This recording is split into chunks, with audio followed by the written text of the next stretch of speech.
it's not expected that people in the long term will have kidney complications, and that's because of the screening that we do prior to donating a kidney to eliminate risks.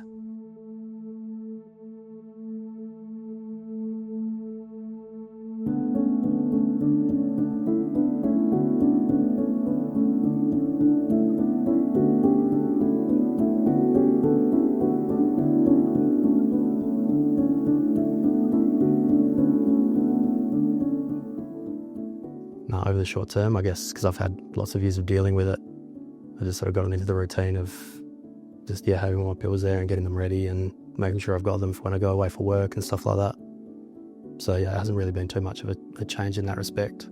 I didn't know that at the time. We were both a match, so then we had to decide, well, who's going to be it. We wanted Tom to obviously have the best possible outcome, so we said, well, let's go and speak to his specialist and see whether there's a front runner based on the tests, because we're non-medical, but we thought, there must be all these figures and testing, there must be someone that's a better fit. So he went into the specialist and he looked at his screen and said, nah. And so Tom's dad, he's a bit of a comedian, had brought along a old penny, I think it was a 59 penny, and said, oh, well, we might need to toss for it. So the specialist grabbed the coin and said, let's do it. No, Lucy, you call. And I said, heads, heads, heads. And the last second I said tails, and that was it. So that was it. And we walked out of the hospital, we went down to the local, had a beer to celebrate we'd made a decision. And then we just got on with it. When you were in good hands, they sort of put any, sort of stress at ease about the situation. And that sort of went through the success rate and the risks and everything. I guess they do that with sort of every surgery. They really put our mind at ease.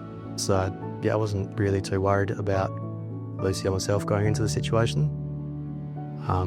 We had, obviously, as she mentioned, we had a lot of support, and we were all pretty clued in with how everything was going to work, really open and, answered any questions we had, any concerns. So, going into it was, I wasn't really too worried about it. Just sort of get in and go to sleep and wake up with another kidney, and hopefully, and that was all sort of out of my control. So there's nothing really there wasn't really much point in worrying about it. So, and it's all turned out for the best. So really lucky. First of all, I was very, very fortunate in that I live close by to the hospital, which was managing most of the testing, and Tom's specialist and the renal team. So very lucky. So initially there's a lot of blood tests, well not a lot I have to say, but I was particularly sensitive to blood tests because I've been a fainter. So that was the first sort of thing hurdle to overcome, but I managed that quite well with good support. So it was blood tests, and then the matching, and then other more serious testing. But one of the great things about, the journey is I had a full health check, all on the public purse, because Charles Gardner Hospital funded it all. So that made it all quite easy, and the appointments were pretty much crafted around my availability. If not, some of them were telephone appointments with the nurse manager to discuss next steps. So that made it easy. So it wasn't so many face-to-face appointments as you might expect.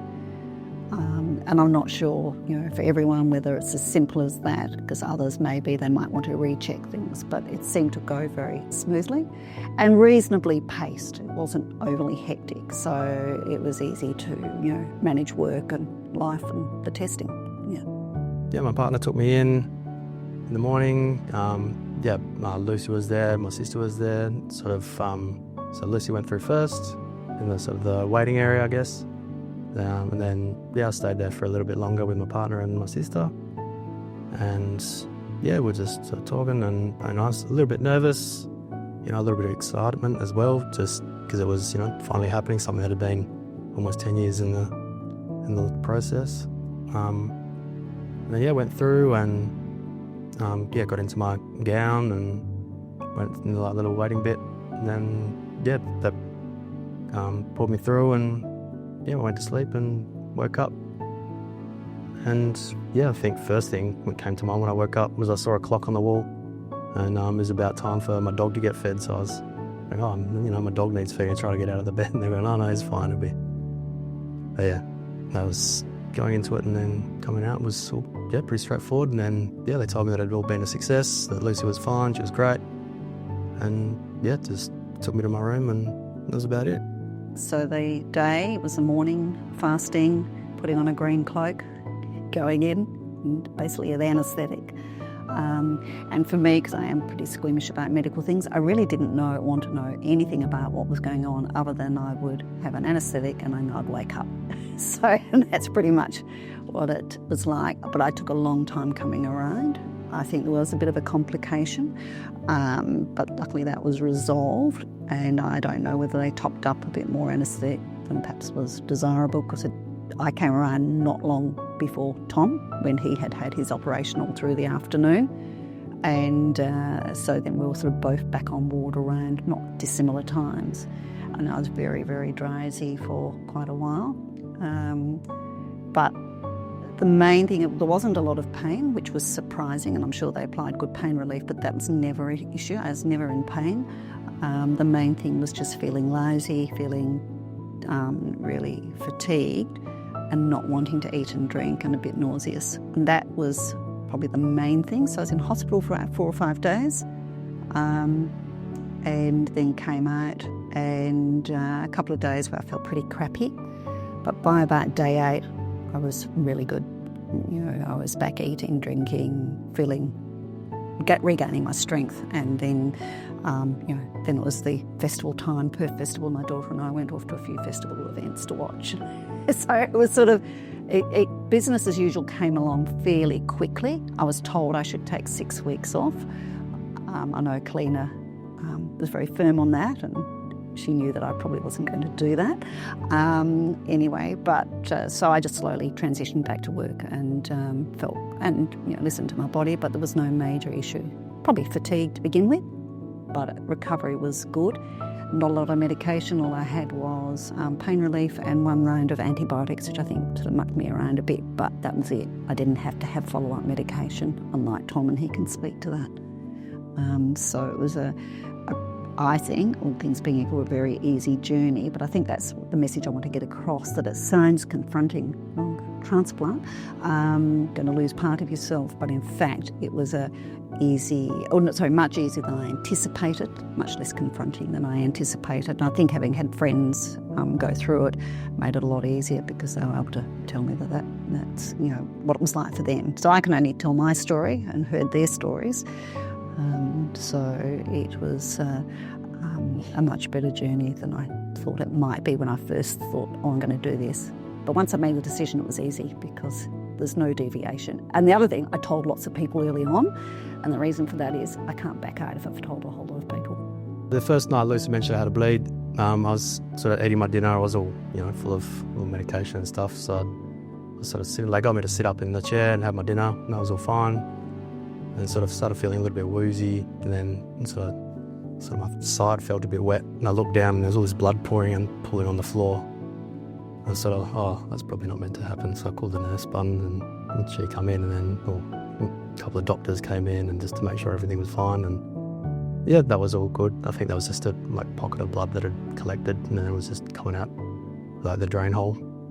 And then after that, so obviously I had a catheter in, and passed in the 24 hours about 9 to 10 litres of urine, which is a little bit higher than normal. So because I was passing so much urine, they had kept me in for a little bit longer, just to make sure that it had settled down and I could get enough water to sort of balance out what it was passing. So while it was all, the kidney was sort of figuring it out and reaching equilibrium. But I was in for, I think normally it's sort of 6 or 7 days, so I was in for a little bit longer.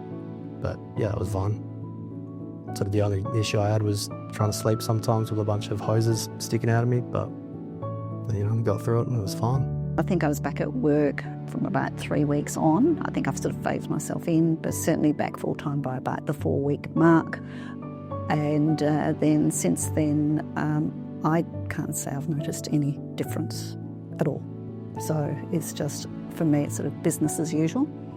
I'd always planned a trip for this year, for my 60th birthday, and it coincided with the Olympics in a city which I love, and so that I had always been working towards that. So the planets all sort of lined up. It was donation and then trip, and there was no wavering from that. So that all went really well, and I've recently returned. No issues at all travelling, and certainly recovered appetite.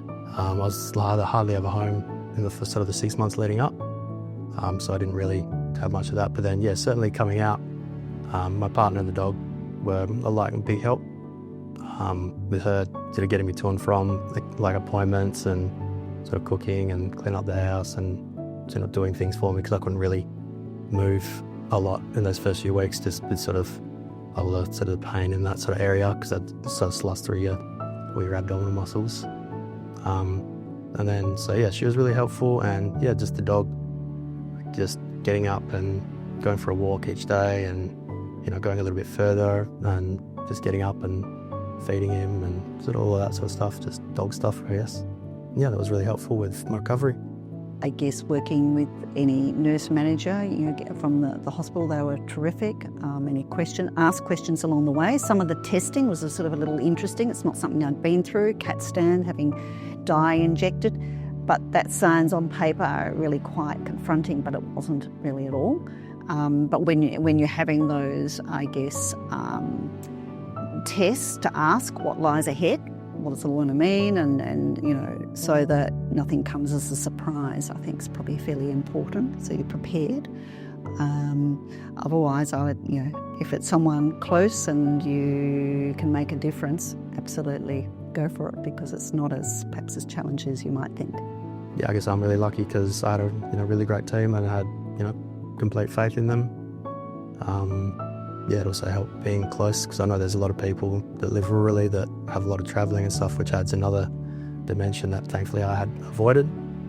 But yeah, transplant, it does make life a lot better.